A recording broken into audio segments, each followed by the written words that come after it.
dalam keadaan sehat walafiat.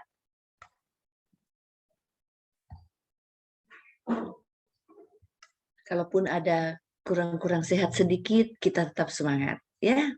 Dan untuk yang menjalankan ibadah puasa, Ibu mengaturkan selamat menjalankan ibadah puasa dan tetap semangat, ya, tetap semangat. Baik, pagi ini kita akan mulai untuk agenda 3, ya, kedudukan dan peran PNS. Pertama-tama Ibu akan memperkenalkan diri dulu, ya. Mohon izin share screen. Bisa kelihatan? Bisa ya? Bisa kelihatan slide-nya Ibu? Kelihatan ya? Ya, begitu. Slide show, mudah-mudahan dia bisa. Bisa? Kelihatan? Kelihatan. Bisa. Kelihatan Bu sudah. Baik. Pagi ini kita akan berbicara tentang kedudukan dan peran PNS mendukung terwujudnya smart, ya, smart governance.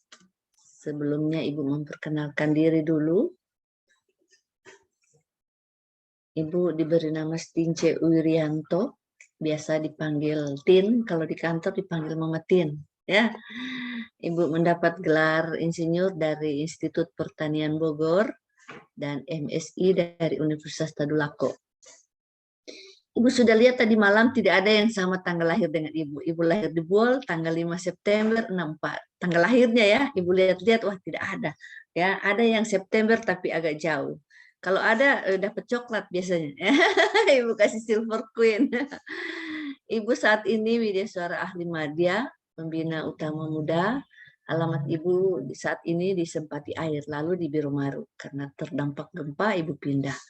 Kantor Ibu di BPSDM dengan HP ini ya, dan emailnya ini. Oke, sebelumnya Ibu memiliki pengalaman yang sedikit ya. Ibu lama di Buol, kurang lebih 15 tahun, dipercayakan memegang amanah. Dan Ibu cukup lama juga di Sekolah Tinggi Ilmu Pertanian. Jadi 11 tahun, dan saat ini Ibu Widyaswara Ahli Madya. Oke, sebelum kita masuk, Ibu punya anak 3, ya. 2 sudah selesai, 1 dari Universitas Gadjah Mada, yang 1 dari Sekolah Tinggi Ilmu Komputer, yang 1 bonus, ya, masih SMP. Oke, suami Ibu sudah pensiun. Ibu ingin berkenalan, hari ini Ibu sangat beruntung karena mendapat 10 teman yang ada di Parigi Motong, sehingga kalau Ibu ke Parimo ya Ibu bisa jalan-jalan ke tempat adik-adik semua. Oke. Ibu ingin berkenalan, sebut nama panggilan dan tempat kerjamu, ya. Nama panggilanmu siapa? Panggilan kesayangan di rumah. Kalau Ibu dipanggil Tin kan? Nah, Ibu Marni panggil Ibu Mama Tin. Ya, itu panggilan kesayangan Ibu Marni untuk Ibu. Jadi kalau adik-adik, Bapak Ibu menyebutkan panggilan di rumah, ya, dan tempat kerjanya di mana, unit kerjanya, serta nilai MOOC tertinggi, ya, nilai MOOC tertinggi. Kan sudah ujian semua sehingga semua bisa masuk ke sini. Kalau tidak lulus pasti tidak ada di sini. Oke, Ibu mulai dari Dr. Suryadi, silahkan. Bismillahirrahmanirrahim. Assalamualaikum warahmatullahi wabarakatuh. Selamat siang. Pagi. Selamat pagi. Ibu mau suruh minum aqua tapi khawatir jangan puasa. Ya, perkenalkan, nama saya Suryadi. Biasa dipanggil di rumah itu atas nama Adi. Oke, Adi. Tempat kerja di Puskesmas Komini, Desa Komini, Kecamatan Komini. Dengan nilai emosi yang paling tinggi itu 86. Oke. Terima kasih Adi. Lanjut Romi. Silakan Pak Romi. Ya, Assalamualaikum warahmatullahi wabarakatuh dan selamat pagi. Pagi. Perkenalkan, nama saya Romi. hari-hari dipanggil Romi karena tidak ada nama panggilan, Bu. Nama cuma sedikit, cuma Ya. 4 huruf. Untung ada SPD-nya ya. Iya, Luar hanya biasa. instansi tempat kerja saya di SD Negeri Ambesia, Kecamatan Tomini. Nilai MOOC tertinggi 88. Oke, terima kasih Romi. Terima kasih. Lanjut Fitriyanti. Assalamualaikum warahmatullahi wabarakatuh. Waalaikumsalam. Selamat pagi. Perkenalkan, nama saya Fitriyanti. Tempat mengajar SD Impres Tingkulang. Nilai MOOC tertinggi 84. Terima kasih, Bu. Panggilannya Fitri, Bu. Fitri. MOC-nya tadi berapa? 84. 84. Oke, terima kasih Fitri. Lanjut Dewi Fatima. Ya, terima kasih. Assalamualaikum warahmatullahi wabarakatuh. Dan Salam. selamat pagi. Perkenalkan, nama saya Dewi Fatima, biasa dipanggil Dewi. Instansi kerja saya di SDN 3 Tuladenggi, Kecamatan Taopa. Nilai MOOC tertinggi saya 88. Terima Oke. kasih. Terima kasih Dewi. Lanjut nih Dewi Ekayani. Wah, ada 4 nama baku sambung. Silahkan. Assalamualaikum warahmatullahi wabarakatuh. Selamat pagi. Pagi. Perkenalkan, nama saya Nimade Dewi Kayani, biasa dipanggil Eka. Tempat kerja SDN Inti Lemusa, Parigi Selatan. Dan nilai MOOC saya 94. Oke. Ya, Terima kasih Eka. Lanjut Yeni Indriati. Selamat pagi. Perkenalkan, nama saya Yeni Indriati Raungku, biasa dipanggil Yeni. Saya tempat kerja saya di SD Negeri 3 Tolai. Nilai tertinggi MOOC saya adalah 74. Terima Terima kasih kasih. Yeni. Lanjut Resa Adelia. Ya Bu, Assalamualaikum warahmatullahi wabarakatuh. Salam. Perkenalkan, nama saya Reza Adelia. Kalau di sekolah saya biasa dipanggil Reza, tapi kalau di rumah dipanggilnya Iya. Ya, instansi saya di SMP Satap Negeri 1 Taopa, Kecamatan Taopa. Nilai MOOC saya 84. Terima kasih. Oke. Terima kasih Iya. Ya, sama-sama. Lanjut Dede Marjoatul. Mana? Ya, terima kasih. Assalamualaikum warahmatullahi wabarakatuh dan selamat pagi. Nama saya Dede Madratul Ahirah, biasa dipanggil Dede. Instansi saya di SMP Negeri 2 Bolano Lambunu, Kecamatan Ongkamalino. Nilai MOOC tertinggi saya 88. Terima kasih, Bu. Oke, terima kasih Dede. Ya. Lanjut Bambang. Temanku juga ada namanya Bambang. Baiklah, Bu. Assalamualaikum warahmatullahi wabarakatuh. Salam. Selamat pagi. Perkenalkan, Pagi. nama saya Bambang. Panggilan Bambang.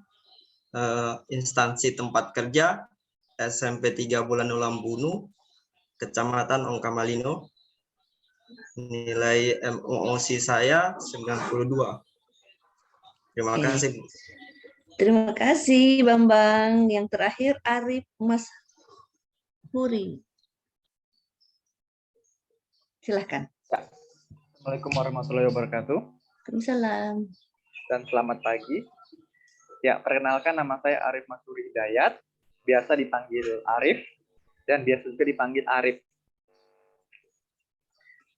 Instansi tempat saya bekerja di SMP Satap Negeri 1 Mepanga, di Kecamatan Mepanga. Nilai MOOC saya yang paling tinggi 86. Terima kasih, Bu. Oke, terima kasih Arif. Ya. Luar biasa.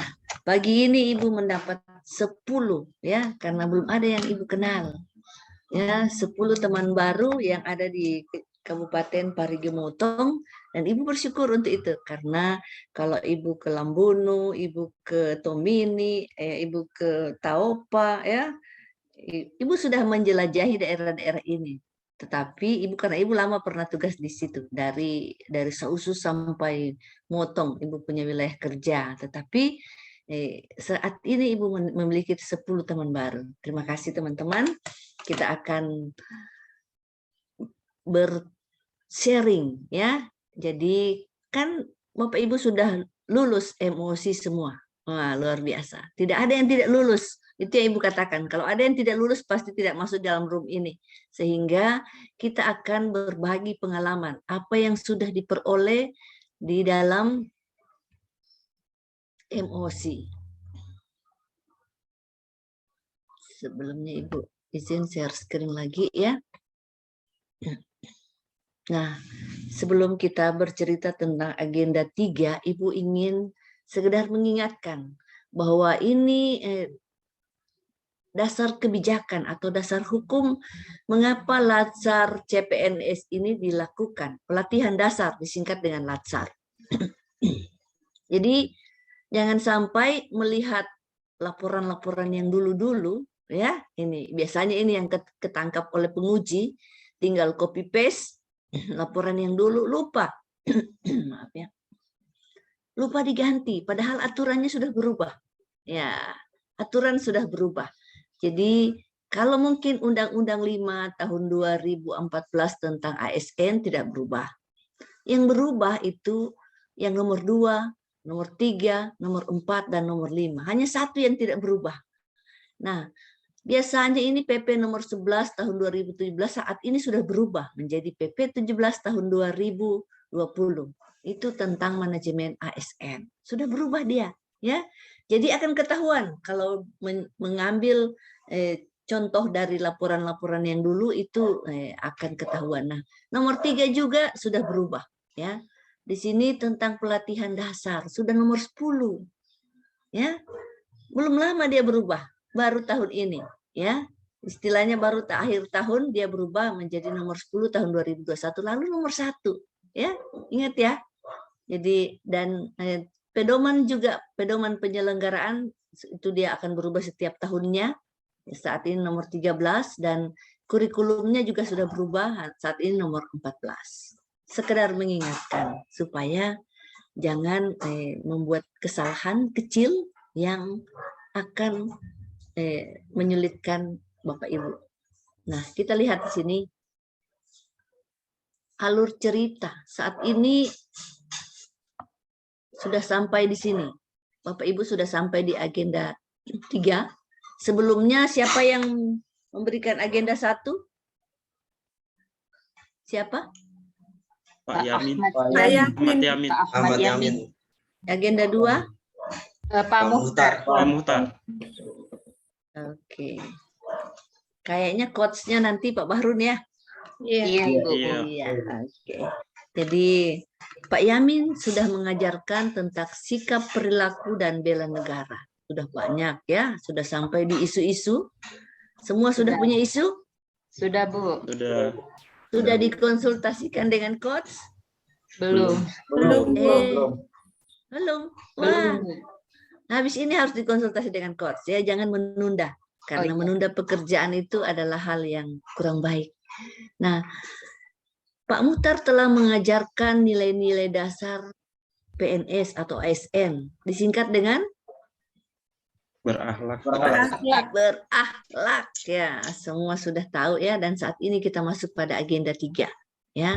Kita akan belajar tentang smart ASN dan manajemen ASN. Nanti akan dibawakan oleh Pak Bahrun tentang agenda 4 bagaimana menghabituasikan ya, menghabituasikan nilai-nilai dasar ASN, dan itu akan dievaluasi melalui rancangan dan evaluasi akhir setelah habituasi dilakukan. Dan di dalam kegiatan ini ada penguatan kompetensi teknis bidang tugas yang akan dilakukan secara mandiri dengan mentor di kantor masing-masing, di unit kerja masing-masing. Oke. Kita akan lihat ya bagaimana goal agenda pembelajaran ini diberikan untuk membekali peserta dengan pengetahuan tentang kedudukan dan peran PNS untuk menjalankan fungsi ASN sebagai pelaksana kebijakan publik, pelayan publik, dan perekat pemersatu bangsa. Tidak boleh dilupa ini, ada 3 fungsi ASN. Sehingga mampu mengelola tantangan dan masalah keragaman sosial kultural dengan menggunakan perspektif whole of government dalam mendukung pelaksanaan tugas jabatannya. Ya, ini yang ingin kita capai.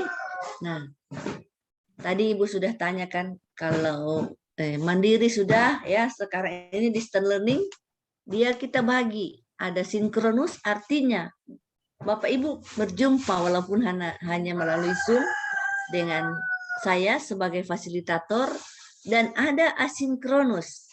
Itu hari ini setelah pembelajaran 2 JP saja kita hari ini hanya sampai jam 9. Setelah itu asinkronus dengan tugas-tugas, ya tugas-tugas sudah ada, dan juga besok masih dengan tugas-tugas, dan kita ketemu pada tanggal 20 nanti.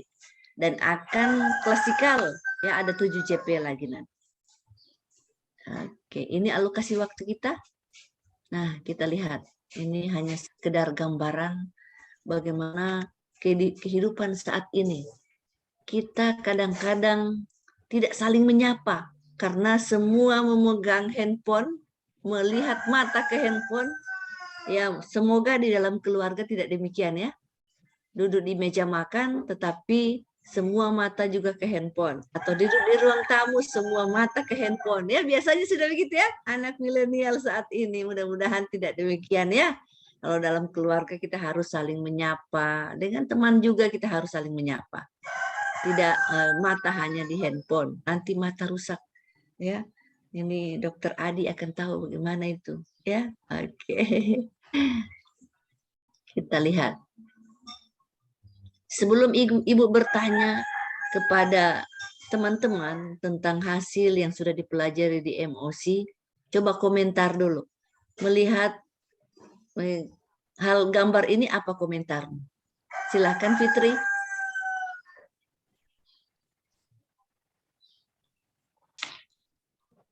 Ada seseorang yang disiapkan kursi tetapi tidak diduduki, Bu.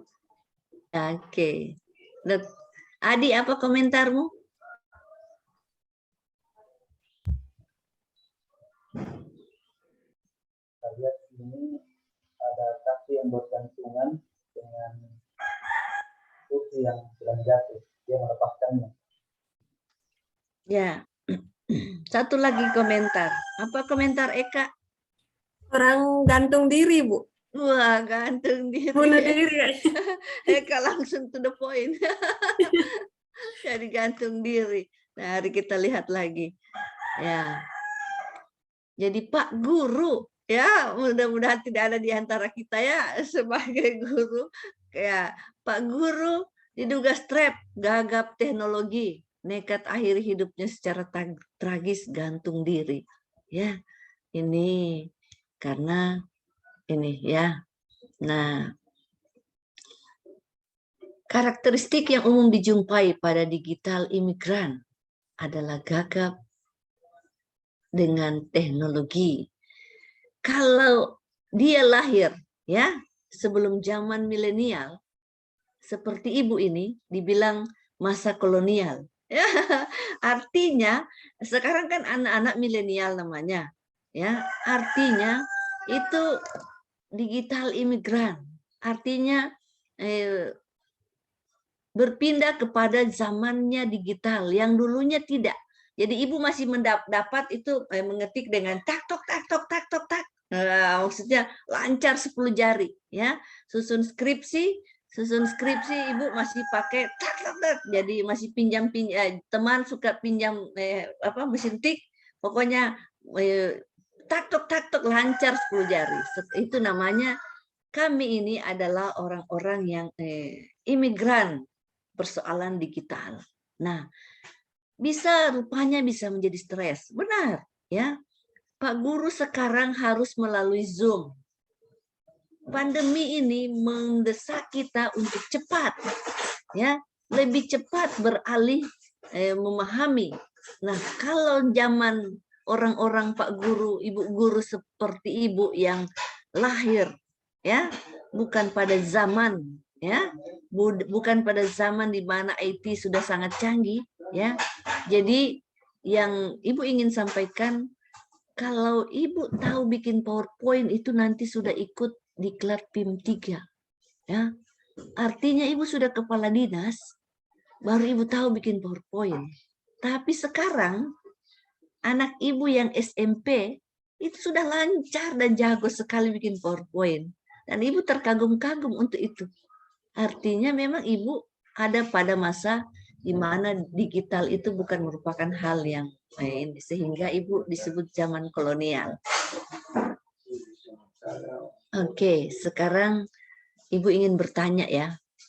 Ibu ingin bertanya. Tadi Ibu yakin yang hadir saat ini tidak ada yang gagap teknologi karena lahir pada zamannya, ya, lahir pada zamannya.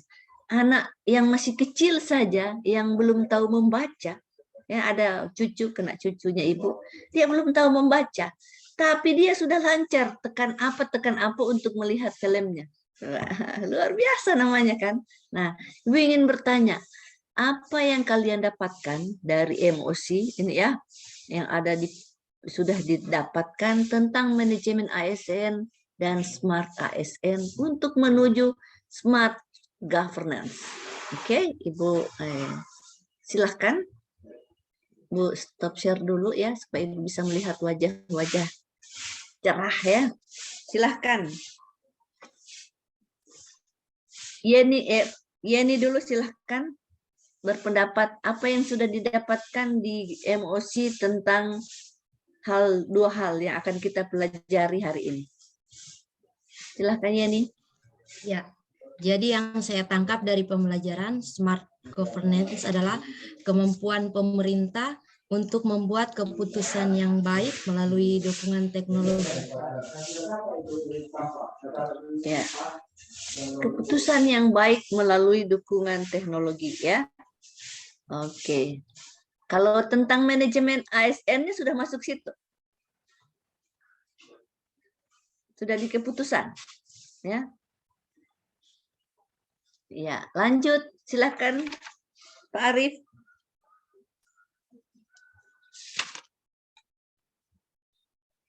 Ya. Jadi untuk manajemen ASN ini pemerintah mendigitalisasi agar lebih mudah masyarakat mendapatkan informasi, lebih mudah mendapatkan pelayanan, dan lebih mudah mengakses dan berkomunikasi langsung ke masyarakat. Terima kasih. Oke. Intinya digitalisasi mempermudah urusan, ya, berpelayanan publik. Ya. Lanjut Resa, silakan Resa. Iya. Silakan iya.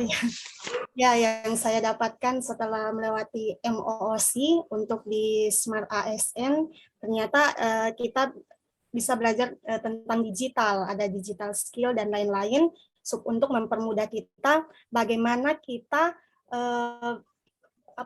menggunakan media sosial seperti itu, Bu. Kemudian di manajemen ASN, di situ saya mendapatkan bagaimana pemerintah mengatur semua kinerja PNS seperti bagaimana gaji kita, cuti kita, tunjangan kita, ada semua di manajemen ASN. Itu, Bu. Terima kasih. Oke. Terima kasih, Iya. Lanjut. Dede, silahkan. Ya, terima kasih, Bu. Yang saya ingat di materi di manajemen ASN itu di dalamnya dibahas bagaimana peran ASN sebagai pelayan, sebagai pelaksana dan sebagai pengawas. Kemudian di dalam manajemen juga dibahas tentang tugas-tugas ASN dan juga P3K. Kemudian kalau di Smart ASN itu yang dibahas itu bagaimana integritas ASN. Seorang ASN harus bisa profesional, harus memiliki wawasan global, kemampuan IT yang bagus, serta bahasa asing untuk menuju Indonesia Emas 2045. Terima kasih, Ibu. Terima kasih, Dede. Lanjut. Adi. Silakan, Adi. Terima kasih. Jadi Smart ASN yang saya dapatkan adalah di sini membahas tentang bagaimana literasi digital yang digunakan oleh masyarakat yang dibantu oleh pemerintah melalui Kominfo dalam hal bagian manajemen yang bisa mempermudah masyarakat dalam hal berkomunikasi, berinteraksi maupun interaksi dalam media sosial maupun media digital yang lain. Kemudian manajemen ASN yang itu tadi pemerintah sudah mencanangkan membangun sumber daya manusia, membuka lapangan kerja. Ketika terbuka lapangan kerja tersebut, maka hal-hal yang mempermudah masyarakat untuk berkomunikasi bisa lebih mudah. Oke, terima kasih Adi. Lanjut Dewi. Ibu panggil nama panggilan ya. Ya. Ya, baik Ibu, terima kasih. Jadi yang saya dapatkan dalam MOOC mengenai Smart ASN dan manajemen ASN adalah satu, Smart ASN merupakan suatu kemampuan yang harus dimiliki oleh seorang guru dalam menerapkan pembelajaran IT-nya, kemampuan dalam IT. Kemudian dalam manajemen ASN-nya yang saya dapat di situ sebagai seorang guru, kita harus mengetahui tugas kita sesuai dengan kode etik dan kode perilaku yang ada dalam Undang-Undang ASN. Terima kasih. Oke, terima kasih. Sudah lebih mendalam ya, kode etik dan kode perilaku. Wah. Lanjut, Romi. Ya, baik Bu, terima kasih. Untuk saya dalam pembelajaran MOOC kemarin, di mana manajemen ASN ini, yaitu kita sebagai ASN harus bersikap profesional, memiliki nilai-nilai dasar yang kita pelajari di materi MOOC, kemudian tahu etika sebagai ASN, etika dalam berprofesi, kemudian bebas dari intervensi dari manapun, baik politik, korupsi, kolusi, dan nepotisme. Nah, itu yang diatur dalam manajemen ASN. Kalau di Smart ASN, nah kita sebagai ASN, calon pegawai negeri sipil yang akan menjadi PNS sesungguhnya, ya, di sini kita harus punya kompetensi yang baik dalam menghadapi perubahan zaman, di mana yang seperti Ibu katakan tadi, dari zaman kolonial ke zaman milenial itu harus kita hadapi dengan sebaik mungkin. Ya, jadi harus profesionalis yang tinggi, punya kompetensi, kinerja diperbaiki untuk menghadapi perkembangan zaman yang seperti sekarang ini. Selanjutnya, mampu beradaptasi terhadap perubahan zaman. Ya, jadi jangan gaptek terus. Ini disuruh kerja ini, saya tidak tahu mengerjakan itu karena saya tidak tahu IT. Jadi itu yang kita sebagai PNS harus Smart ASN dengan menghadapi harus pintar-pintar menghadapi masalah yang seperti itu agar tercipta Smart ASN. Terima kasih, Bu. Oke, terima kasih. Ibu lanjut lagi ke Fitri. Ya, terima kasih Bu. Di sini yang saya dapatkan tentang pembelajaran emosi adalah pembelajaran jarak jauh yang bisa diakses dimanapun dan siapa saja.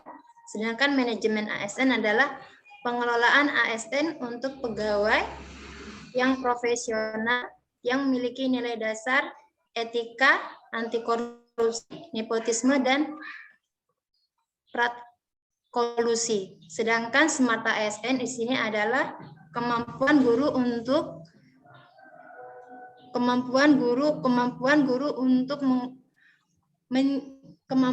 dalam literasi digital. Itu yang saya dapat, Ibu. Terima kasih. Terima kasih Fitri. Masih ada Eka, silahkan Eka. Baiklah, terima kasih.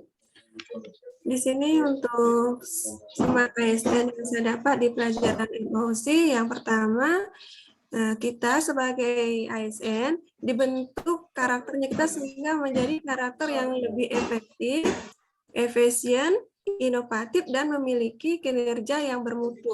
Dan kita juga sebagai ASN dibutuhkan memiliki sifat yang transparan dan lebih terbuka. Jadi setiap ada masalah kita harus selesaikan dengan cara yang terbuka tanpa ada yang tutup-tutupi. Selain itu kita juga diajar bagaimana untuk penggunaan IT, teknologi informasi. Jadi kita dituntut agar kita bisa menggunakan IT sesuai dengan zamannya sekarang, tidak seperti yang dulu lagi. Jadi kalau sekarang IT-nya semakin berkembang seperti menggunakan aplikasi Canva atau apa, jadi kita harus menyesuaikan dengan keadaan saat ini. Seperti itu, Ibu. Terima kasih. Terima kasih Eka. Jangan lagi ada kejadian seperti gambar tadi ya. Guru stres akibat ya. Ibu yakin tidak ada, karena ini Bapak Ibu adik-adik semua ini lahir di zamannya ya. Artinya itu lahir di zamannya, dan rugi kalau tidak berpacu dalam melodi, dalam artian bagaimana menguasai IT itu dengan baik. Dan terakhir silahkan Bambang. Ya, terima kasih Bu. Tadi sudah beberapa teman singgung terkait dengan manajemen ASN dan Smart ASN. Jadi kalau dari saya, mungkin singkat, kalau pengelolaan berarti dia, apa namanya, kalau dia manajemen ASN berarti terkait pengelolaan, bagaimana ASN itu digembleng atau dikasih pelatihan untuk mengetahui bagaimana kompetensinya atau mengembangkan daripada kinerja sehingga menjadi ASN yang profesional terkait dengan bidangnya masing-masing, sehingga nantinya bisa beradaptasi dengan lingkungan yang ada atau perkembangan zaman yang ada saat ini. Sementara Smart ASN itu adalah yang harus dimiliki setiap ASN, baik itu kompetensi, kinerja ataupun profesionalnya untuk menghadapi tantangan ataupun perubahan zaman yang ada saat ini. Mungkin cukup dari saya. Makasih Bu.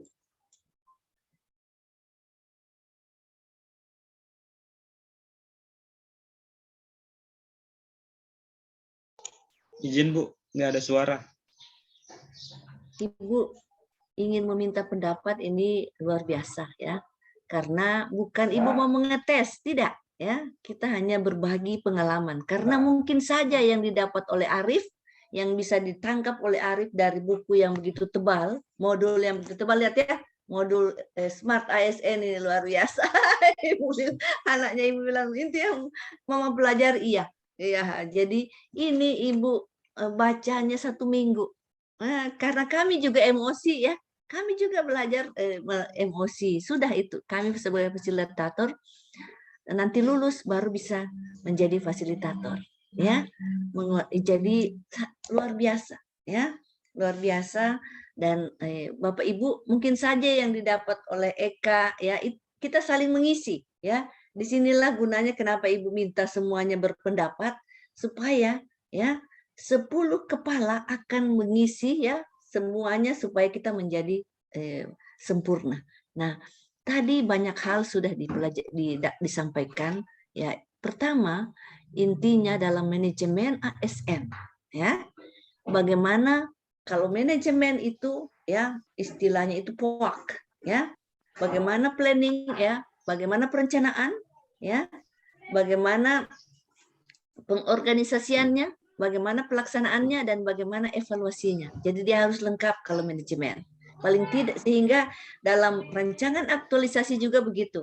Harus ada persiapan, pelaksanaan, dan evaluasi. Itu minimal 3, ya, minimal 3.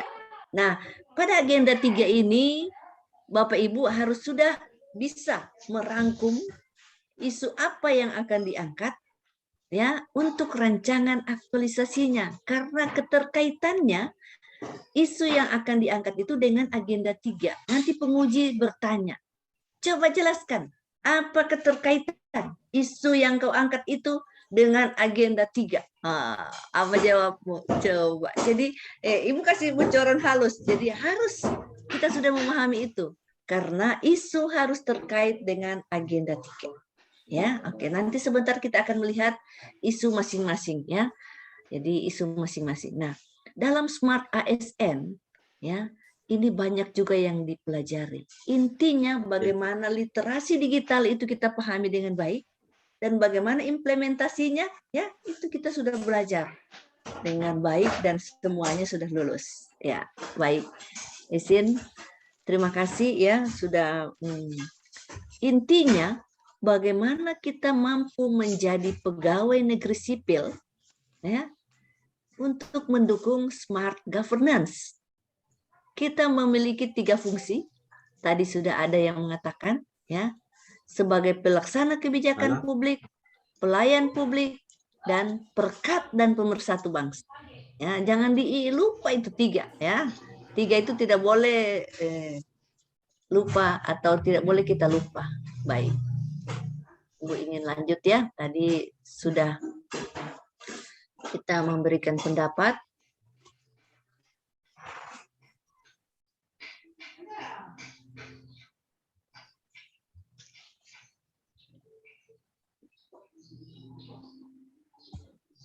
Apa ya?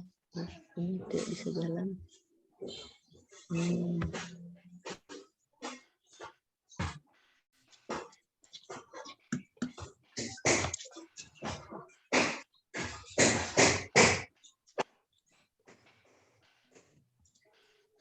Tadi pendapat-pendapat sudah menyampaikan, ya. Maaf, Ibu tanya, back sound-nya Ibu mengganggu? Yang toki-toki? Mengganggu? Tidak apa-apa. Tunggu ya, Ibu suruh tutup pintu dulu. Ini. Bisa dulu Ibu,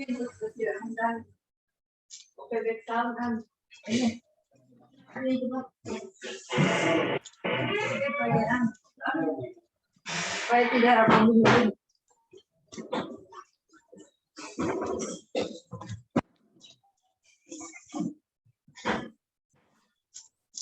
Nah, kalau di manajemen ASN, selain kita memahami dengan baik apa yang menjadi fungsi kita juga memahami tentang sistem merit. Ya, sistem merit. Coba Ibu ingin komentar apa yang kalian pahami tentang sistem merit. Silahkan langsung saja. Siapa yang ingin komentar sistem merit?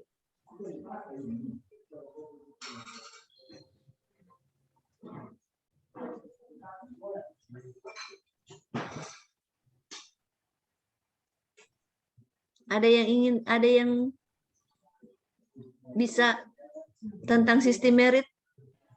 Silahkan raise hand boleh. Harus raise hand karena Ibu tidak bisa melihat ya mana yang ini, harus diklik raise hand-nya supaya Ibu tahu siapa yang lagi raise hand. Silahkan tentang sistem merit sedikit di dalam manajemen ASN. Karena hari ini kita akan belajar 2 hal, manajemen ASN dengan smart ASN. Ya, silahkan Dewi. Ya, baik Ibu, terima kasih. Saya akan sedikit menjelaskan tentang sistem merit yang saya pahami, di mana sistem merit di sini merupakan salah satu strategi yang harus dimiliki oleh seorang ASN untuk mendorong produktivitas agar kerjanya bisa lebih kompeten lagi atau lebih tinggi. Terima kasih. Oke, jadi intinya ya bagaimana sistem ini mengatur ya bahwa adik-adik sudah merasakannya kan di dalam seleksi CPNS ya sudah sistem CAT kan lalu CAT Ya. nah Ya, sudah Bu. ikut sistem itu artinya ya kalau dulu ada yang mengatakan bahwa harus kemenakannya inilah ya sepupunya inilah atau ada segompok seginilah ya baru bisa masuk menjadi PNS tapi saat ini tidak. Adakah yang masih menyogok? Tidak ada. Tidak ada. Jadi terbuka ya manajemennya sangat bagus ya untuk bagaimana rekrutmen dari CPNS. Artinya di sini pemerintah sudah ingin melihat bagaimana kompetensinya ya. Kompetensi dia setelah mengikuti tes ini lulus ya. Artinya kemampuannya. Ya, kualifikasi jelas ya. Kualifikasi dia bisa menjadi guru karena dia punya bla bla bla ya kualifikasinya masuk atau dia bisa menjadi dokter karena memang kualifikasinya tapi kompetensi yang diukur itu melalui ujian. Nah nantinya kinerja juga akan dilihat dan tidak ada diskriminasi nanti dalam ini manajemen ASN sistem merit yang akan nanti mudah-mudahan ke depan ya dalam penempatan posisi-posisi ya mungkin saja saat ini masih ada ya belum demikian bahwa misalnya untuk menduduki jabatan ini harusnya kan ini. Nah nanti ke depan ya talent pool ya manajemen dengan sistem talenta yang kita miliki itu akan memasukkan kita dalam 9 kotak talent pool namanya ya. Jadi Bapak Ibu harus tetap berpacu dalam melodi. Artinya tetap harus kualifikasi ya ditingkatkan dan kompetensi juga ditingkatkan. Supaya bisa nanti kalau sudah sistem talent pool ini dilakukan itu kita tidak ketinggalan. Nah, itu sebagai gambaran saja ya. Di mana bagi organisasi ini mendukung keberadaan prinsip akuntabilitas. Ya, kalau dulu penerimaan CPNS biasanya BKD jadi sasaran. Pernah di Kabupaten Ibu dulu BKD-nya hancur gara-gara di demo karena dianggap tidak fair, ya. Tapi sekarang tidak ada lagi, ya. Itu bagi organisasi. Bagaimana prinsip akuntabilitas? Artinya dapat dipercaya, ya. Dalam penyelenggaraan seleksi itu mereka dipercaya dengan menggunakan sistem yang ada. Nah, bagi ASN sendiri ini menjamin keadilan, ya, dan juga menyediakan ruang keterbukaan dalam perjalanan karir seorang pegawai. Mudah-mudahan ini sudah berlanjut, ya, karena sudah dari pengadaannya sudah demikian. Mudah-mudahan sampai di promosinya nanti, ya. Jadi tetap meningkatkan kualitas. Nah, ini prinsip dasar sistem merit Undang-Undang ASN, tidak usah kita bahas terlalu panjang ya. Tetapi bagaimana pengembangan sistem merit dalam kebijakan dan manajemen ASN ini sudah mulai Bapak Ibu rasakan. Ya, sudah mulai. Kalau Ibu dulu belum. Ibu zaman old dulu ya, itu belum. Ya, karena ada siapa di mana ya, itu sangat-sangat menentukan. Tetapi sekarang tidak lagi. Oke. Kita berpindah lagi sedikit ke good governance, ya. Tetapi sebelum ke good governance, Ibu ingin perlihatkan dulu tugas. Karena setelah ini Bapak Ibu akan mengerjakan tugas, ya. Karena itu asinkronus. Ibu kasih lihat dulu tugas ya, tidak banyak tugas. Ada tugas kelompok, dan tugas individu. Tugas kelompok, Ibu sudah membagi menjadi 2 kelompok, hanya satu saja tugas kelompok, hanya untuk yang hari ini, ya. Belanja kasus, artinya cari di media elektronik. Anak milenial tidak usah Ibu ini ya, kan koran juga ada yang digital. Jadi cari kasus tentang tantangan dan hambatan penerapan sistem merit. Diskusikan dan susun laporan. Laporannya singkat, ya. Apa deskripsi singkatnya? Hambatan penyebab permasalahan dan strategi penyelesaian masalah. Ya, ini tugas kelompok. Ada yang ingin ditanyakan di tugas kelompok? Silahkan. Karena kita jangan kehabisan waktu, tugas belum dijelaskan. Ada? Aman? Aman ya, karena dia sudah jelas. Artinya sudah jelas. Jadi ada 2 kelompok, nanti kita akan bahas di tanggal 20. Pertemuan kedua nanti. Setelah itu kita lihat di tugas individu. Oh ya, setiap hari ada jurnal. Jadi jurnal, learning journal itu ya setiap hari ada, karena itu kewajiban. Kewajiban namanya ya kalau itu jurnal. Tidak boleh tidak dibikin. Kewajiban. Dan tugas individu yang kedua, karena kita belajar tentang Smart ASN. Ya, literasi digital. Buat video yang menarik, durasinya jangan panjang-panjang, 5-7 menit. Ya, video diawali dengan pemaparan profil instansi yang meliputi nama instansi, ya, visi misi Pemda saja ya, visi misi Pemda saja yang diangkat ini, ya. Dan misinya tertuju saja ke misi mana yang menjadi tanggung jawab Bapak Ibu. Tidak usah semua misi disebut, ya. Sebut saja langsung ke misi yang menjadi tanggung jawabmu. Misalnya misi kedua tentang ada kaitannya dengan kesehatan atau kaitannya dengan pendidikan, itu saja yang disebut. Misalnya Parigi Motong memiliki 7 misi. Ya, misi yang menjadi tanggung jawab kami bla bla bla, ya, dan struktur instansinya. Jelaskan tugas Bapak Ibu di instansi yang menggambarkan dan menjelaskan tugas yang Anda lakukan di unit kerja. Jenis layanan yang diberikan, ya. Jenis layanan yang diberikan, karena memang saat ini CPNS diangkat untuk menjadi fungsional, ya, rata-rata fungsional, dan artian ada jenis layanan, ada jabatan yang diemban, sehingga itu yang akan diberikan layanan. Standar layanan yang harus dicapai, ya, standar layanan yang harus dicapai. Kalau Bapak Ibu guru mungkin ada standarnya apa, standar nilai kelulusan dan lain sebagainya. Dan bagaimana keterkaitan tugas yang dengan capaian tujuan instansi.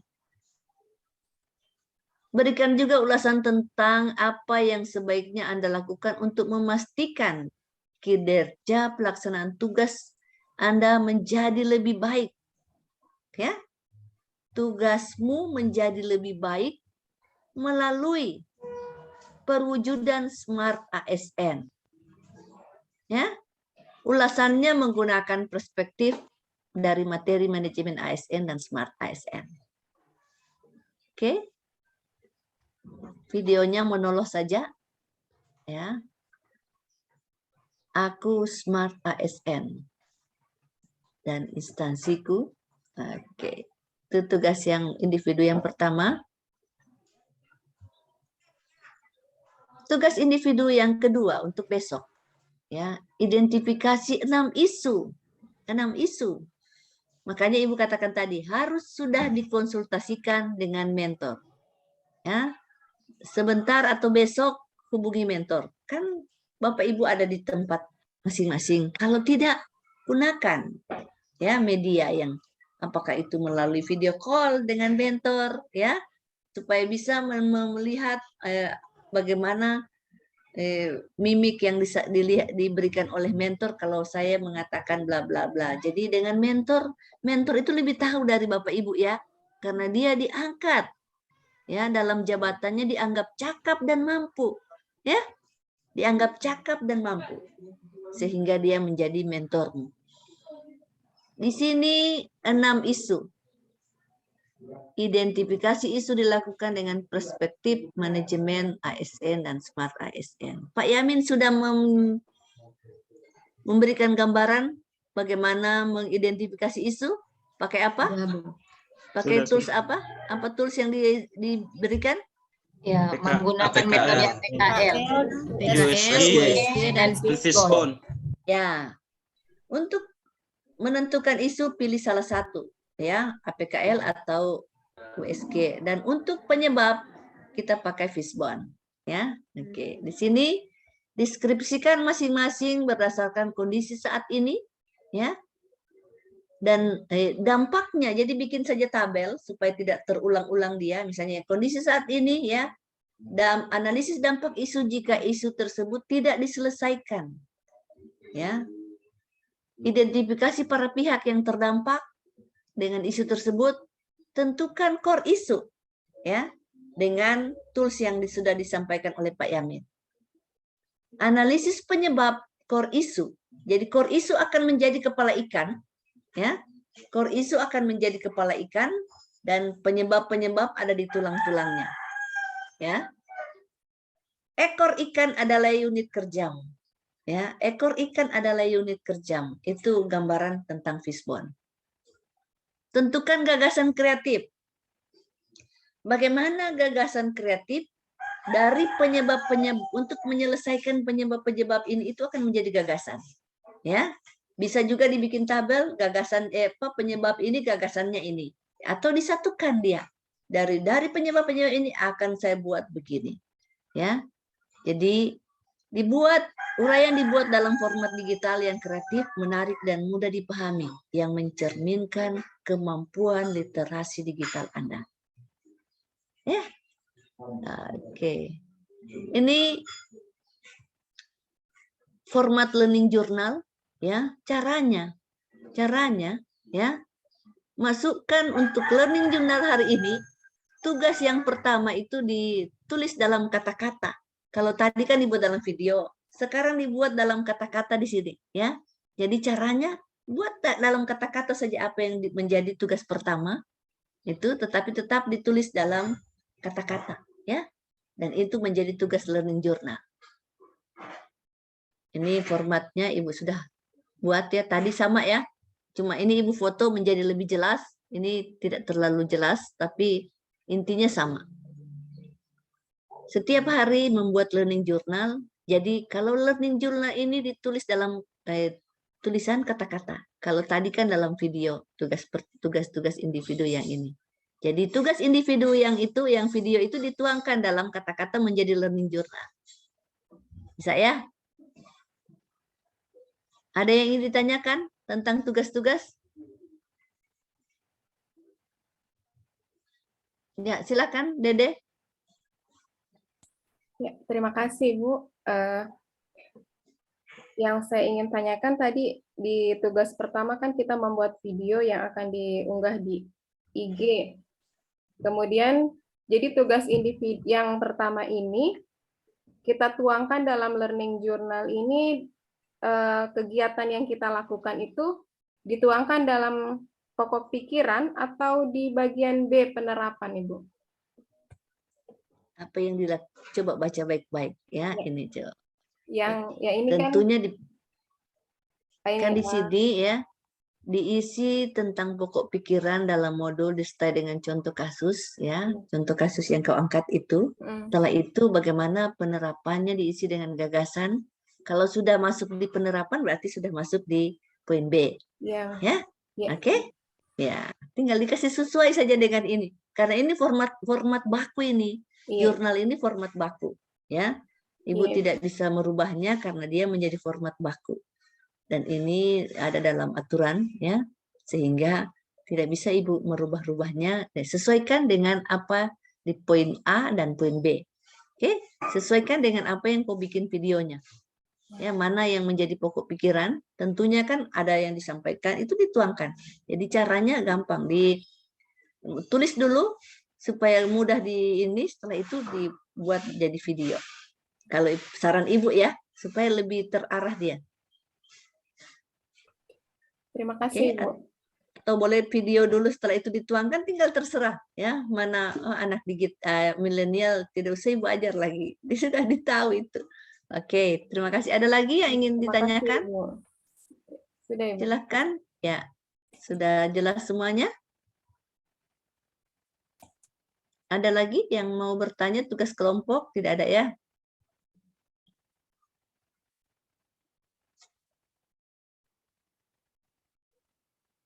Bagaimana? Cukup? Ya. Oh, masih ada. Silakan. Suryadi raise hand. Silakan, Adik.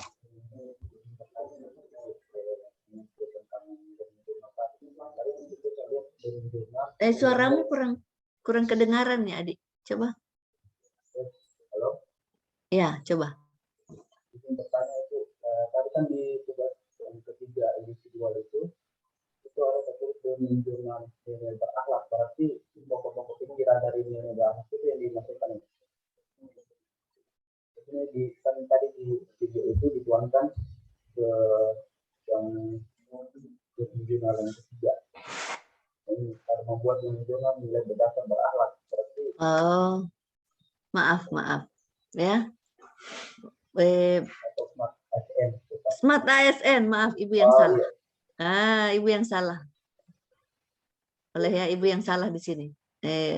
Membuat learning journal untuk manajemen ASN dan smart ASN.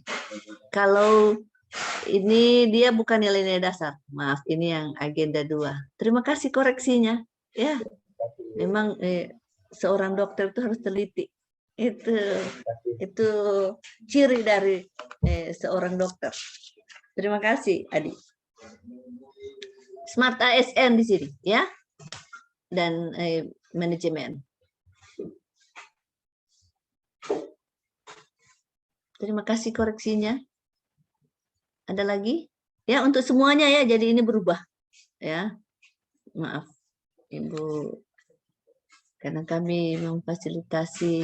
Ya, tapi ini sudah Ibu taruh agenda 3 ya. Yang sini yang belum, ya. Ini, ya. Ini yang anunya ya. Oke. Kalau tidak ada lagi yang bertanya, jadi urusan tugas sudah jelas semuanya. Kita coba lihat kita masih punya waktu kurang lebih 25 menit, kita akan berdiskusi. Tadi sudah banyak ya.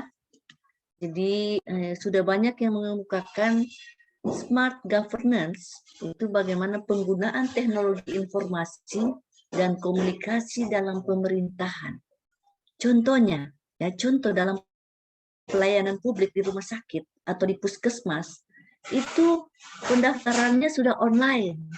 Sehingga, ini salah satu contoh ya, sehingga tidak antri panjang-panjang banyak, apalagi dengan masa pandemi, ya, ini bisa mencegah kerumunan. Bisa mencegah kerumunan karena kita bisa pendaftarannya online. Pasien akan datang pada waktu dia sudah akan masuk. Ya, misalnya kita bikin ketentuan. 10 menit akan masuk, dia sudah masuk untuk diperiksa di poli, dia sudah datang. Ya, karena ada puskesmas yang demikian. Ibu pernah benchmark ya di puskesmas yang mendapat akreditasi A. Ya, kalau di Tomini akreditasinya apa? Adik, akreditasi puskesmas Tomini apa? Ya? Masih sementara mau akreditasi. Kalau sekarang dia Madya. C. Oh. B. Oke. Ibu pernah benchmark di puskesmas yang mendapat akreditasi A. Pelayanannya itu sudah online. Ya, sudah online sehingga masyarakat yang akan berobat ke puskesmas tinggal mendaftar lewat online. Di Palu juga sudah banyak rumah sakit ya, yang rumah sakit BK Ibu sudah pernah mencobanya. itu sudah online, sehingga kita tidak datang berkerumun banyak-banyak, kita akan datang pada saat kita akan masuk. Ya, ada ketentuannya, 10 menit sudah harus hadir. Nah, bagaimana juga komunikasi dalam pemerintahan itu bisa lebih cepat, ya, bisa lebih lancar. Misalnya kita memberitahu kalau pelayanan KTP, ya iktp, ya pembuatan KTP sudah menggunakan ATM. Luar biasa. Kita memasukkannya keluar kartu KTP kayak ATM. Jadi itu sangat luar biasa. Dan Ibu pernah juga benchmark di mana? Di Balikpapan, itu pembuatan KTP 1 jam selesai. Dimanapun dia akan pergi, dari kelurahan, kecamatan, sampai ke Dukcapilnya. Walaupun dia di kelurahan 1 jam selesai, karena sudah pakai sistem. Ya, dia memasukkan semuanya itu melalui digital. Jadi dia lebih cepat, dan yang bertanda tangan itu juga resmi, ya, karena pelayanan publik itu juga harus, ya, harus sah, bukan karena cepatnya sehingga tidak sah. Misalnya kita karena 1 jam KTP-nya tidak berlaku, tidak, tetap sah. Yang bertanda tangan juga pejabat yang berwenang, karena saat ini ada kode-kode khusus yang dia pakai barcode. Jadi Kominfo akan mengeluarkan bahwa dia akan membuat tanda tangan dengan sistem khusus. Karena saat ini ya Ibu mendapat KK, ya kartu keluarga itu tidak lagi tanda tangannya Kadis Dukcapil, tapi barcode. Nah, ada barcode sehingga diambil, oh benar ini. Jadi itu sangat luar biasa, ya. Dan kalau kita berurusan, kita kasih lihat barcode, dia memang langsung jadi. Nah, dengan smart governance juga ini mewujudkan transparansi dan keterbukaan data. Merumuskan kebijakan sesuai dengan kebutuhan warga. Coba, ada tidak yang bisa berkomentar tentang mewujudkan transparansi dan keterbukaan data? Silahkan. Untuk sekolah, coba bagaimana kira-kira contohnya? Ada yang bisa? Untuk sekolah saja. Kalau rumah sakit kan sudah banyak ya, tapi coba ini sekolah, karena ada 9 ini Bapak Ibu guru. Silahkan, Dede. Ya, terima kasih Bu. Kalau untuk poin mewujudkan transparansi dan keterbukaan data, itu di sekolah yang paling menonjol itu dalam anggaran dana BOS. Ya, di dalam anggaran dana BOS itu harus dilaksanakan transparansi terhadap dewan guru, komite sekolah, dan juga orang tua siswa. Itu dipaparkan sekian jumlah anggaran, terus poin-poinnya itu apa saja yang menggunakan dana tersebut. Kemudian terus keterbukaan ini juga di data Dapodik biasanya ada pengajuan PIP. Biasanya orang tua itu agak ragu dengan sekolah bahwa tidak mengusulkan nama anaknya. Namun kita dari sekolah itu menunjukkan ini datanya bahwa siapa-siapa yang diajukan itu bahwa seluruh siswa. Kemudian yang cair dari sana hanya beberapa, itu memang sudah ketentuan dari pusat. Seperti itu Bu, wujud transparansi dan keterbukaan di sekolah. Terima kasih. Oke, terima kasih Dede. Jadi supaya kita sekaligus ya bisa memahami itu di dalam tugas dan pekerjaan kita. Oke, mungkin kalau di kesehatan bisa, Adi? Bagaimana wujud dari transparansi dan keterbukaan data di sini yang biasa dilakukan untuk menuju smart governance? Kalau di sendiri itu biasanya untuk memberikan transparansi dan keterbukaan data untuk bagian internal sendiri, dan smart biasanya itu ada dana BOK yang untuk kita biasanya lapangan yang dipaparkan oleh bagian-bagian tertentu. Jadi ini bisa ditopangkan oleh penanggung jawabnya sendiri. Terus yang kedua, dalam hal pasien, biasanya dalam hal transferasi dan pendidikan data itu artinya satu sendiri. Jadi ada namanya rekam medis. Jadi rekam medis itu hanya diberikan ketika keluarga pasien meminta untuk menjelaskan apa sebenarnya penyebab pasti dari misalnya penyakit tersebut atau kematian dari pasien tersebut. Hanya antara dokter dengan pasien. Jadi tidak boleh ada luar dari antara pasien. Oke, intinya tidak ada dusta di antara kita. Jadi itu keterbukaan yang diharapkan dengan data-data yang ada, tidak ada dusta di antara kita, tidak ada yang disembunyi, ya, sehingga kita dapat bekerja dengan secara profesional, ya, di bidang kita masing-masing. Karena tidak ada dusta di antara kita, kita bisa dicek oleh orang lain yang menjadi publik yang kita layani, apakah itu murid ataupun orang tua.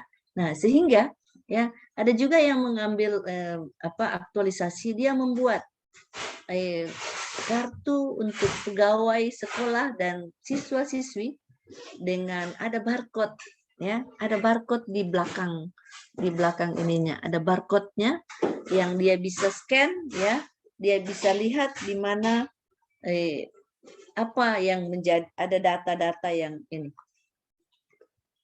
Oke. Jadi ya, di sini bagaimana keterbukaan data. Nah, sudah bisa ya kita ya. Lantas merumuskan kebijakan sesuai dengan kebutuhan warga. Ini adalah salah satu hal juga bagaimana smart governance itu kita merumuskan kebijakan sesuai dengan kebutuhan warga.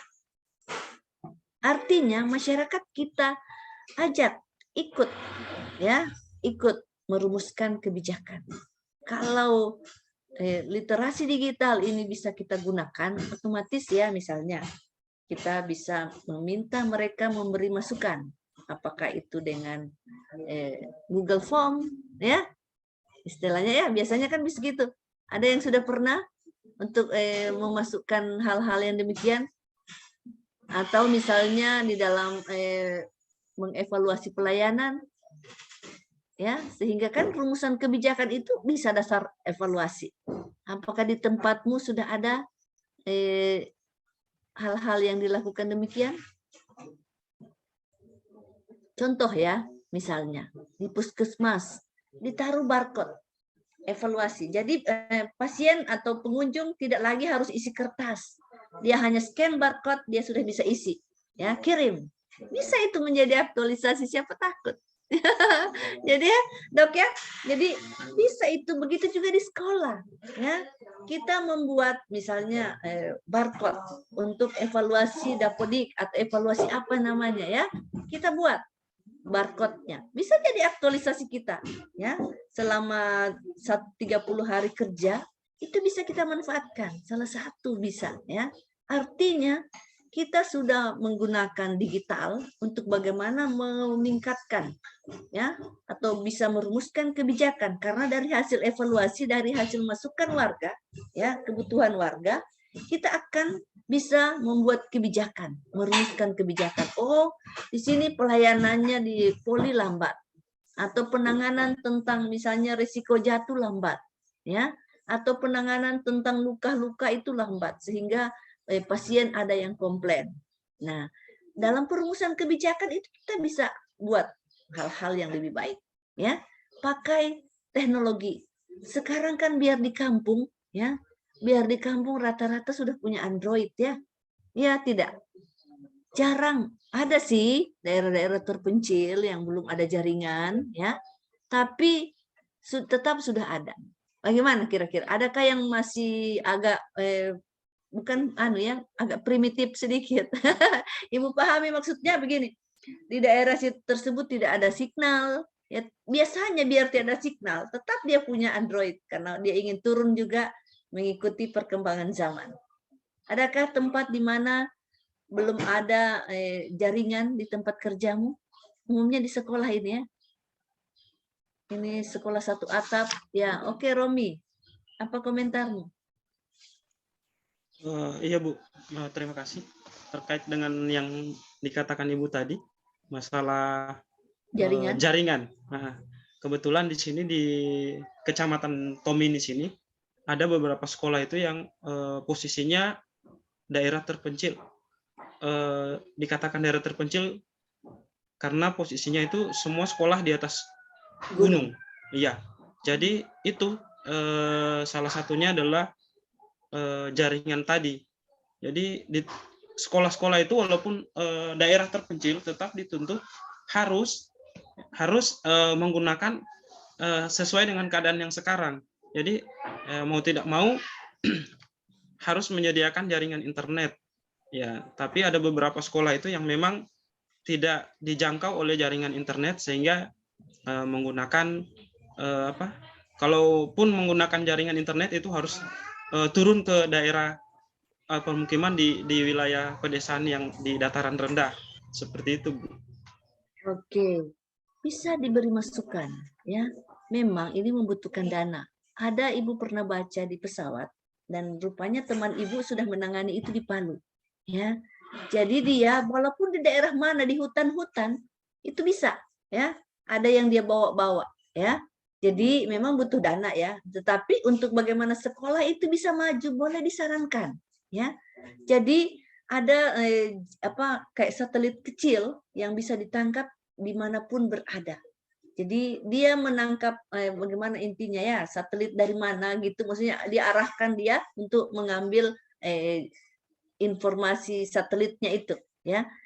Memang dia tidak terlalu mahal juga ya, tidak mahal-mahal amat gitu. Dan kalau masuk di dana sekolah mungkin bisa saja kan bagaimana meningkatkan ya.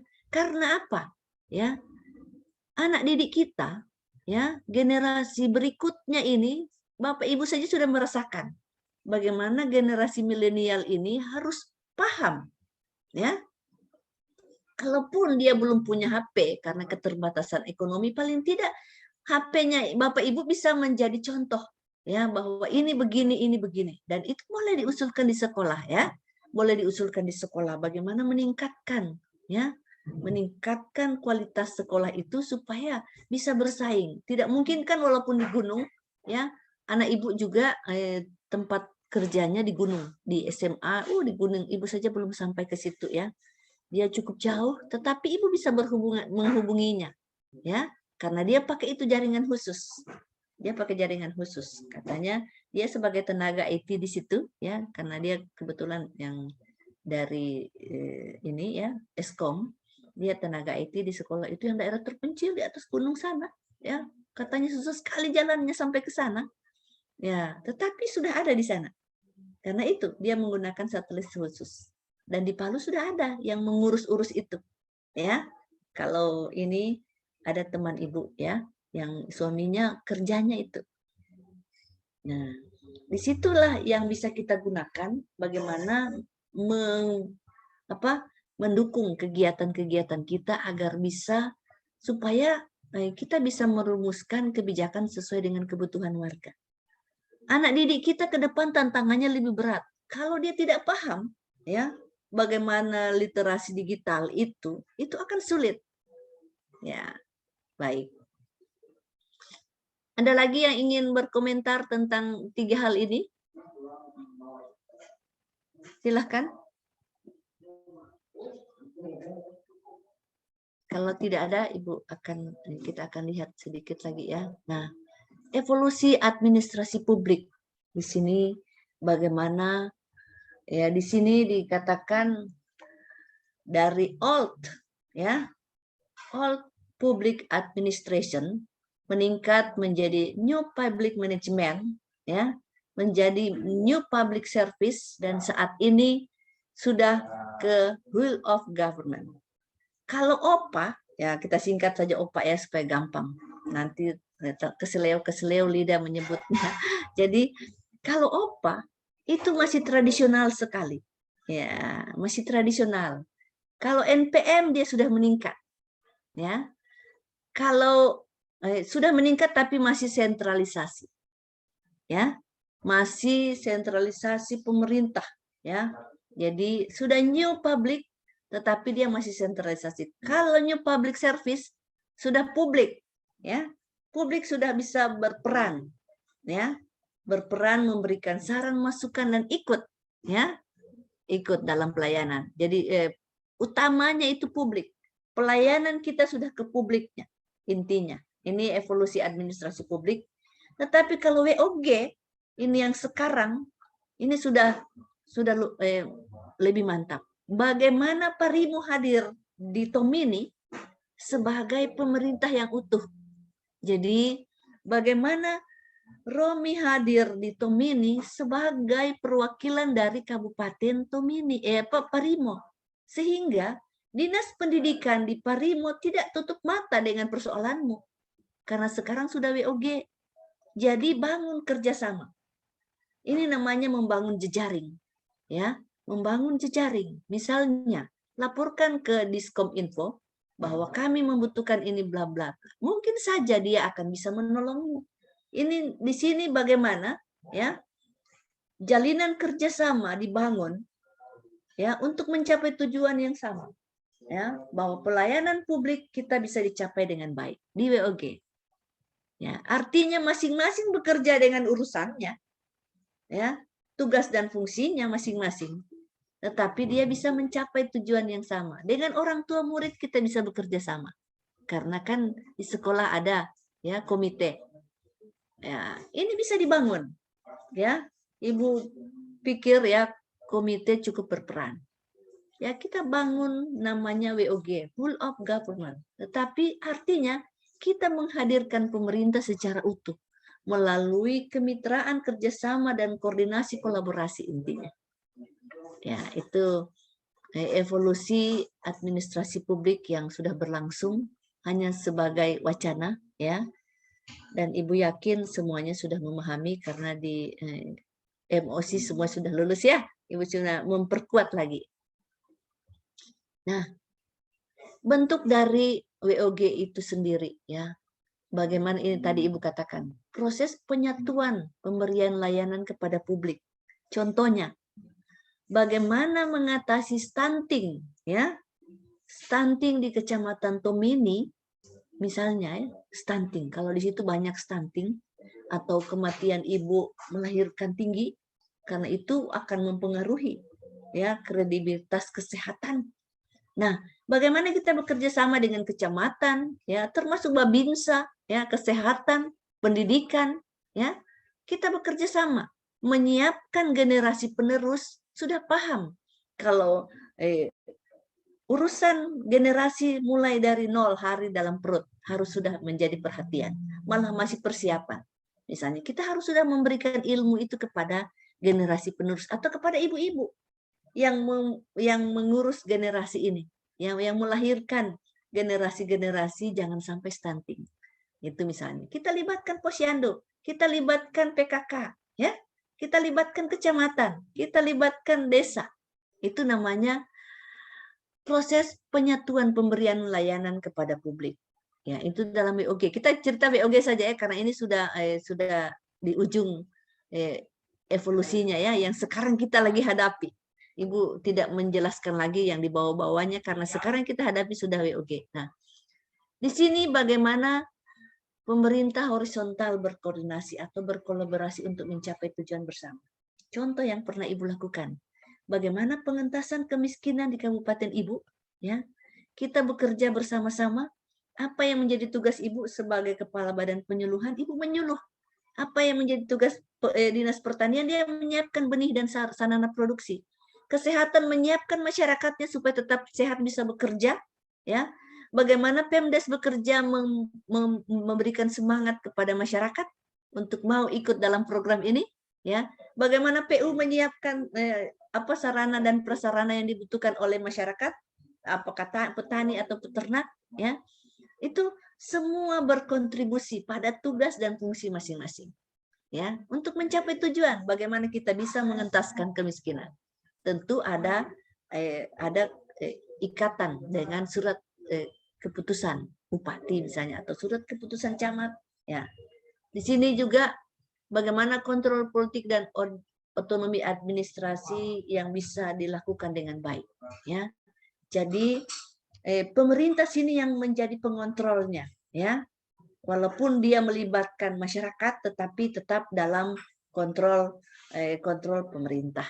Nah, konsep-konsep ini perubahan kultur ini juga sangat penting. Kita tidak meninggalkannya. Kita harus melihat itu menjadi bagian dari WOG. Ya, bagaimana budaya organisasi kita, budaya masyarakat kita harus kita pahami dengan baik. Oke. Nah, kita lihat lagi ya. Ada yang ingin tanya dulu di WOG sebelum kita lanjut ke kompetensi literasi digital? Ya, ada? Tidak ada? Kalau tidak ada, Ibu hanya ingin menyampaikan secara ini ya. Tadi sudah banyak yang menjelaskan. Jadi yang harus kita lihat di sini bagaimana skillnya, ya, untuk kompetensi literasi digital itu skill, ya, kemampuan kita, keterampilan kita, dan bagaimana kultur yang ada, bagaimana etiknya, bagaimana etikanya untuk menggunakan literasi digital ini, bagaimana keamanannya. Jangan kita ya ada kejadian karena dia gaptek, ya, dia menyampaikan informasi digitalnya, akibatnya tabungannya jebol. Ya, banyak ya kita dengar begitu ya. Ya, banyak hal-hal terjadi demikian. Karena begitu semangatnya dia dikatakan mendapat hadiah, ya hati-hati ya. Jadi hati-hati, Anda beruntung mendapat hadiah 75 juta. Wah, hati-hati. Jadi ya, tolong menghubungi bla bla ini, nomor ini untuk mencairkan. Jadi teman saya, teman Ibu ini pernah, tapi masih dulu yang masih baru-barunya ini HP. Wah, dia semangat sampai jebol. Nah, jebol tabungannya, untung tidak banyak, cuma 10 juta. Tidak banyak tapi 10 juta ya, luar biasa. Bisa beli apa itu 10 juta? Nah, saya bilang menangis juga tidak ada gunanya. Kenapa juga kau mau ditipu? Dia bilang soalnya meyakinkan sekali, ya, bahwa saya mendapat ini, ya hadiah.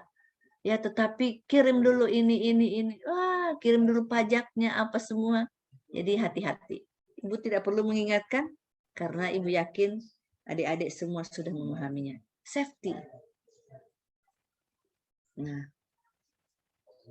Indonesia Digital Nation. Bagaimana di sini masyarakat, pemerintah, dan ekonomi kita ya akan dibangun ke depan ya dengan digital. Sekarang ini kita lihat ya bagaimana ekonomi dibangun dengan sangat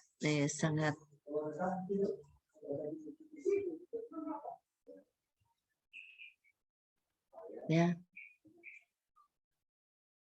kesenjangan digital juga terjadi ya. Bagaimana ekonomi ya, komputer dan internet. Contoh tadi ya, daerah-daerah terpencil yang tidak ada internet akan terjadi kesenjangan.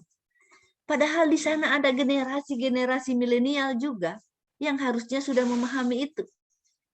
Atau di sekolahnya juga komputernya masih yang jadul. Jadul ya. Sudah dipahami ya kalau jadul masih besar ininya ya, yang mungkin sudah tidak dipakai di mana, dioper ke Tommy di sana di ujung. Pasti dibilang dia tidak tahu juga itu. Mudah-mudahan tidak demikian ya. Jadi bagaimana model sekarang ini ya ada banyak ya. Jadi dulu itu dari yang tabungnya besar sekarang makin tipis ya, makin tipis, makin canggih. Kalau dulu masih pakai CPU ya, sekarang tidak lagi, cuma satu ya. dulu masih pakai box untuk ininya startnya, itu sekarang tidak lagi. Tapi masih ada juga yang menggunakan itu. Nah, ini harus juga mengikuti perkembangan zaman. Karena contoh saja, Core i7 ya, ini pengalaman Ibu ya. Core i7 yang anaknya Ibu beli tahun 2014 ya. Dengan sekarang sudah Core i7 generasi 11, generasi ke-11 ya. Dari generasi pertama hanya beberapa tahun sudah meningkat menjadi generasi 11. Ya, generasinya juga penting. Nah, tetapi di sini yang Ibu ingin perlihatkan bagaimana nantinya kesenjangan ekonomi juga ini ya akan mempengaruhi, ya akan sangat mempengaruhi. Sangat-sangat mempengaruhi. Ya. Coba Ibu ingin komentar. Kesenjangan digital dilihat dari kacamata ekonomi. Ada yang ingin komentar?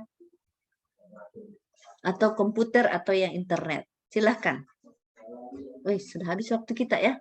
Izin Bu, iya. Izin Ya, 3 menit lagi. Ya, jadi karena sudah hampir habis waktu kita, Ibu tidak usah bertanya lagi. Ada yang ingin bertanya, Ibu bertanya. Tugas sudah jelas semuanya? Sudah jelas tugas ya? Jelas Bu, jelas. Oke, tugas sudah jelas, tidak ada lagi yang bingung-bingung. Kalaupun itu bisa di-download, baca di tugas-tugas Ibu ya. Intinya Ibu ingin mempermudah juga teman-teman supaya tidak terlalu berat pekerjaan karena harus. Tapi jangan lupa, isu harus dikonsultasikan dengan mentor. Itu hal penting yang Ibu ingin ingatkan supaya kita membahas di pertemuan berikut itu sudah membahas isu yang akan diangkat menjadi rancangan aktualisasi. Ya, teman-teman ya, Bapak Ibu ya. Isu yang kita akan core isu supaya kita bisa melihat bagaimana penyebab-penyebabnya apakah cocok atau tidak. Ya. Core isu yang akan diangkat untuk rancangan aktualisasi harus yakinkan sudah dikonsultasi dan disetujui oleh mentor. Ya, oke, baik. Kalau tidak ada yang bertanya, karena jamnya Ibu ini sudah lewat beberapa menit. Terima kasih pertemuan kita pagi ini. Mohon maaf atas segala kekurangannya. Kalau terlalu cepat, Ibu mohon maaf. Karena waktu jualah yang membatasi dan meminta Ibu untuk agak cepat-cepat. Ya. Mudah-mudahan pertemuan berikut kita ada 3 jam. Bisa lebih mendalam. Ya, harapan Ibu silahkan diulas kembali di modul masing-masing. Baik, terima kasih. Demikian pertemuan kita. Assalamualaikum warahmatullahi wabarakatuh dan semangat pagi ya. Terima kasih Bu Marli sudah mendampingi kami. Oke, sudah ada live breakout room. Ya. Sudah keluar Ibunya.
Oke, baik Bapak Ibu.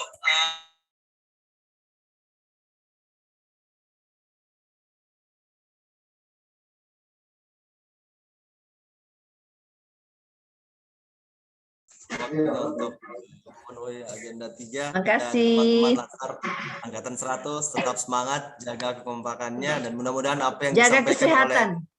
Iya, jaga kesehatan. Video suara dilarang sakit. Dan dilarang sakit karena masih banyak kelasnya.